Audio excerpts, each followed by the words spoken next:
Neat ಪರೀಕ್ಷೆಯಲ್ಲಿ ಪ್ರಶ್ನೆ ಪತ್ರಿಕೆ ಸೋರಿಕೆ ವಿರುದ್ಧ ಹೋರಾಟ ಶುರು ಮಾಡಿದ ಕಾಕ್ರೋಚ್ ಜನತಾ ಪಾರ್ಟಿ ಅನ್ನೋ ಎಳೆ ವಯಸ್ಕ ಮಕ್ಕಳ ಪಾರ್ಟಿಗೆ ಇದೀಗ ಪೈಪೋಟಿ ನೀಡ್ತಾ ಇರೋದು ಸುಮಾರು 140 ವರ್ಷಗಳ ಇತಿಹಾಸ ಇರೋ ಪುರಾತನ ರಾಜಕೀಯ ಪಕ್ಷವಾದ ಕಾಂಗ್ರೆಸ್ನ ನಾಯಕ ರಾಹುಲ್ ಗಾಂಧಿಯವರು ಈಗ ಒಂದು ತಿಂಗಳ ಹಿಂದೆ ಈ ಪ್ರಶ್ನೆ ಪತ್ರಿಕೆ ಲೀಕ್ ಸೋರಿಕೆ ಮತ್ತು ಮರುಪರೀಕ್ಷೆಯ ಘೋಷಣೆ ಆದಾಕ್ಷಣವೇ ರಾಜಸ್ಥಾನ್, ಭಾರತದ ಕೋಚಿಂಗ್ ಇಂಡಸ್ಟ್ರಿಯ ರಾಜಧಾನಿ ಥರ ಇರೋ ರಾಜಸ್ಥಾನದ ಕೋಟಾದಲ್ಲಿ ಹೋಗ್ಬಿಟ್ಟು ಸಾವಿರಾರು ವಿದ್ಯಾರ್ಥಿಗಳು ಒಂದು ಸಮಾವೇಶ ನಡೆಸಿದರು.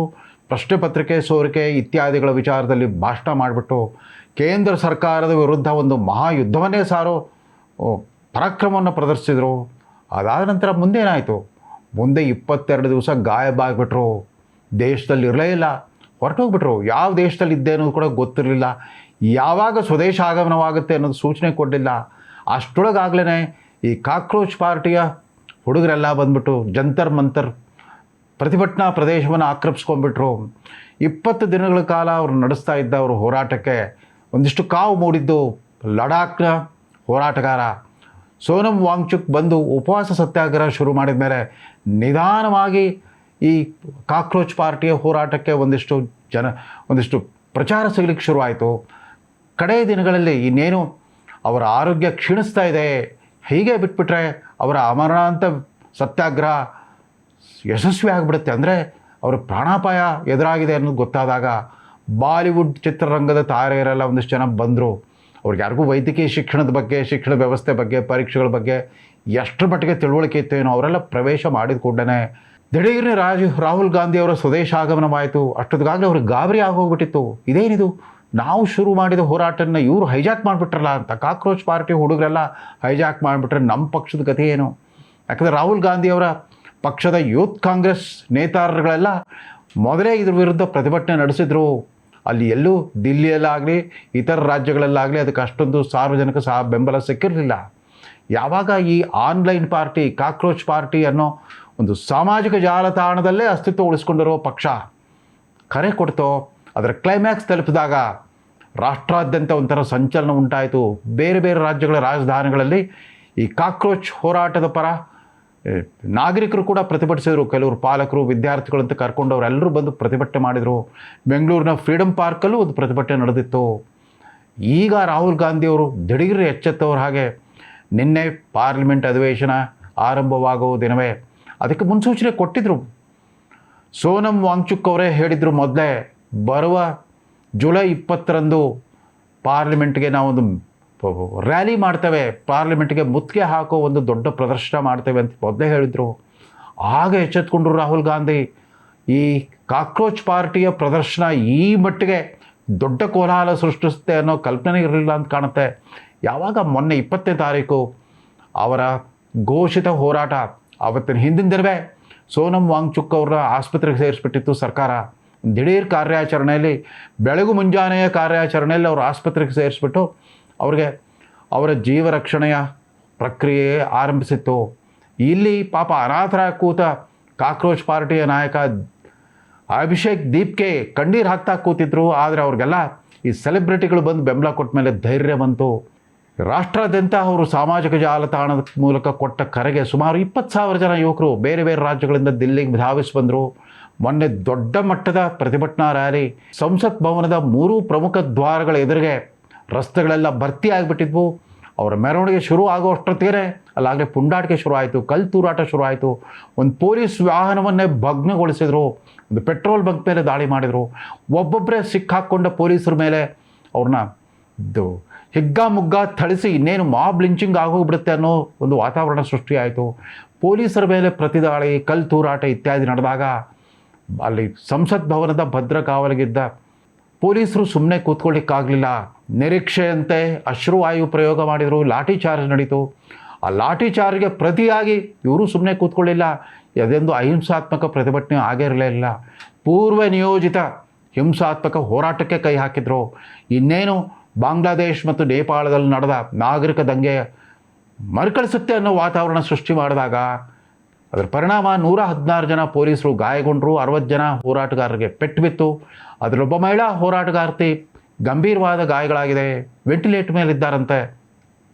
ಮತ್ತೊಬ್ಬ ಪೊಲೀಸ್ ಅಧಿಕಾರಿ ಕೂಡ ಗಂಭೀರವಾದ ಗಾಯಗಳಾಗಿದೆ, ಉಳಿದವ್ರನ್ನೆಲ್ಲ ಡಿಸ್ಚಾರ್ಜ್ ಮಾಡಿದ್ದಾರೆ.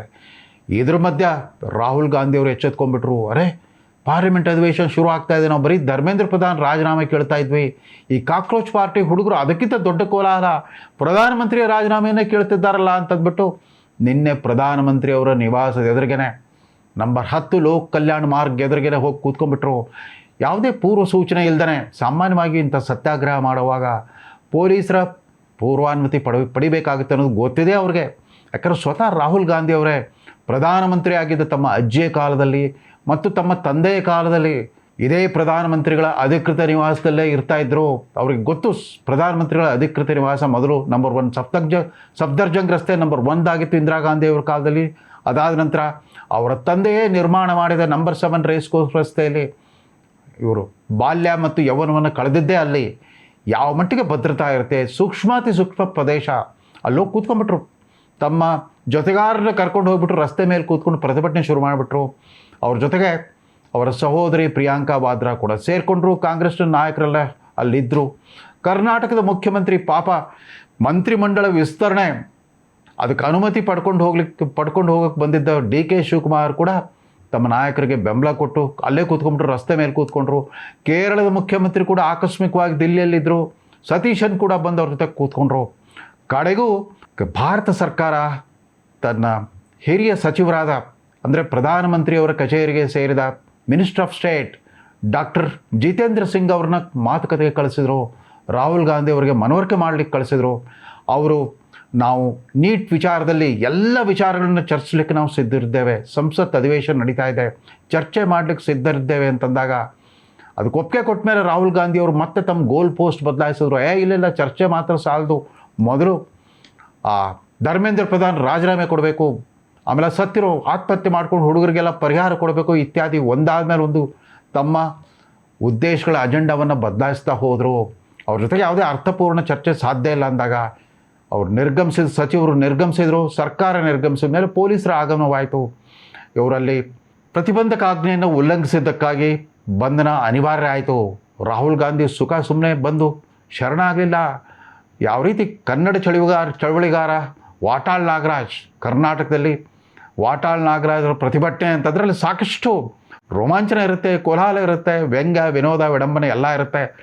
ಯಾವ ರೀತಿ ಕರ್ನಾಟಕದ ಪೊಲೀಸರು ಆಗಾಗ್ಗೆ ವಾಟಾಳ್ ನಾಗರಾಜರನ್ನ ಕೈ ಕಾಲು ಹಿಡ್ಕೊಂಡ್ಬಿಟ್ಟು ಹಾಕ್ಕೊಂಡು ಬಸ್ಸಲ್ಲಿ ಕರ್ಕೊಂಡು ಹೋಗ್ತಿದ್ರು, ರಾಹುಲ್ ಗಾಂಧಿ ಅವ್ರ ಜೊತೆಗೆ ಅದೇ ರೀತಿ ಸಣಸಾಟ ಮಾಡಬೇಕಾಯಿತು. ಅವ್ರನ್ನ ದೈಹಿಕವಾಗಿ ಎತ್ತಿ ಆ ಬಸ್ಸಲ್ಲಿ ಕೂರಿಸ್ಕೊಂಡು ಕರ್ಕೊಂಡು ಹೋಗಬೇಕಾಯಿತು.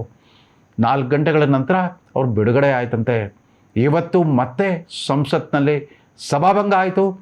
ಸ್ವತಃ ಸಂಸದೀಯ ಸಚಿವ ಕಿರಣ್ ರಿಜಿಜು ಅವರು ಮುಕ್ತವಾಗಿ ಹೇಳಿದರು, ಸದನದಲ್ಲಿ ಹೇಳಿಬಿಟ್ರು, ನಾವು ಸಿದ್ಧರಿದ್ದೇವೆ, ನೀಟ್ ಬಗ್ಗೆ ಚರ್ಚೆ ಮಾಡಲಿಕ್ಕೆ ಸಿದ್ಧರಿದ್ದೇವೆ, ಯಾವತ್ತು ಮಾಡಬೇಕು, ಎಷ್ಟು ಅವಧಿ ಆ ಚರ್ಚೆ ನಡಿಬೇಕು, ಯಾವ ನಿಯಮದ ಆಧಾರದಲ್ಲಿ ನಡಿಬೇಕು ಅನ್ನೋದನ್ನು ಬಿಸ್ನೆಸ್ ಅಡ್ವೈಸರಿ ಕಮಿಟಿಯಲ್ಲಿ ತೀರ್ಮಾನ ಮಾಡೋಣ ಅಂತ ಹೇಳಿದ್ರೆ ಇಲ್ಲ.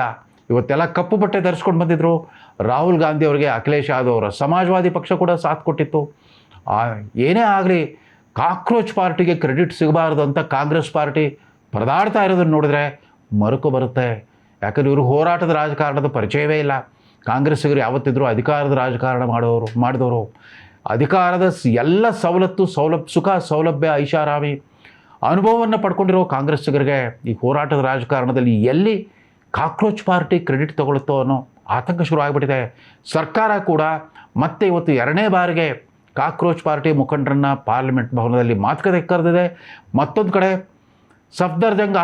ಸರ್ಕಾರಿ ಸಫ್ದರ್ಜಂಗ್ ಆಸ್ಪತ್ರೆಯಲ್ಲಿದ್ದ ಸೋನಮ್ ವಾಂಗ್ಚುಕ್ ಅವ್ರನ್ನ ಮೇದಾಂತ ಆಸ್ಪತ್ರೆಗೆ ಶಿಫ್ಟ್ ಮಾಡಿದರು. ಅಲ್ಲಿ ಖುದ್ದು JP ನಡ್ಡಾ ಅವರೇ ಹೋಗ್ಬಿಟ್ಟು ಅವ್ರ ಜೊತೆಗೆ ಮಾತುಕತೆ ನಡೆಸ್ತಾ ಇದ್ದಾರೆ. ಎಲ್ಲಿ ಸರ್ಕಾರ ಜೊತೆಗೆ ಇವರು ಸಂಧಾನ ಮಾಡ್ಕೊಂಡ್ಬಿಟ್ರೆ ತಮ್ಮ ಹೋರಾಟ ಭಂಗ ಆಗುತ್ತಲ್ಲ ಅನ್ನೋ ಮತ್ತಷ್ಟು ಆತಂಕ ರಾಹುಲ್ ಗಾಂಧಿ ಅವ್ರಿಗೆ ಶುರುವಾಗಿದೆ. ಅವ್ರು ಏನೇ ಇದ್ರೂ ಕೂಡ ಸದನದಲ್ಲಿ ಚರ್ಚೆನೂ ಬೇಕಾಗಿಲ್ಲ, ಸಂವಾದವೂ ಬೇಕಾಗಿಲ್ಲ. ಅವ್ರಿಗೆ ಬೇಕಾಗಿರೋದು ಬಾಂಗ್ಲಾದೇಶ್, ನೇಪಾಳದಂಥ ನಾಗರಿಕ ದಂಗೆ, ಸಿಪಾಯಿ ದಂಗೆ ಬೇಕಾಗಿದೆ. ಇಡೀ ರಾಷ್ಟ್ರಾದ್ಯಂತ ಅರಾಜಕತೆ ಮತ್ತು ಅಶಾಂತಿ ಸೃಷ್ಟಿ ಆದರೆ ಮೋದಿ ಬಾಂಗ್ಲಾದೇಶ್ ಪ್ರಧಾನಿ ಥರ ಓಡೋಗ್ಬಿಡಲಿ ಅಂತ ಅವ್ರು ಬಯಸ್ತಾ ಇದ್ದಾರೆ ಅಂತ ಕಾಣುತ್ತೆ. ಅದು ಸಾಧ್ಯವಿಲ್ಲ. ಪ್ರಜಾಸತ್ತಾತ್ಮಕ ವ್ಯವಸ್ಥೆಯಲ್ಲಿ ನೀವು ನಂಬಿಕೆನ ಕಳ್ಕೊಂಡ್ಬಿಟ್ಟಿದ್ದೀರಿ. ಭಾರತದ ಮತದಾರರಲ್ಲಿ ನಂಬಿಕೆಯನ್ನು ಕಳ್ಕೊಂಡಿದ್ದೀರಿ. ಚುನಾವಣಾ ಪ್ರಕ್ರಿಯೆ, ಚುನಾವಣಾ ಆಯೋಗದಲ್ಲಿ ನಂಬಿಕೆ ಕಳ್ಕೊಂಡಿರೋ ರಾಹುಲ್ ಗಾಂಧಿಯವರ ಈ ಆರ್ಭಟವೆಲ್ಲವೂ ಕೂಡ ಅವರ ಆತ್ಮವಿಶ್ವಾಸದ ಪ್ರತೀಕ. ಸದ್ಯದಲ್ಲೇ ನಾವು ದಿಲ್ಲಿ ದಂಗಲಲ್ಲಿ ನೋಡ್ತಾ ಇರೋದು ಕಾಕ್ರೋಚ್ ವರ್ಸಸ್ ಕಾಂಗ್ರೆಸ್. ಯಾರು ಗೆಲ್ತಾರೆ ಕಾದು ನೋಡೋಣ. ನಮಸ್ಕಾರ.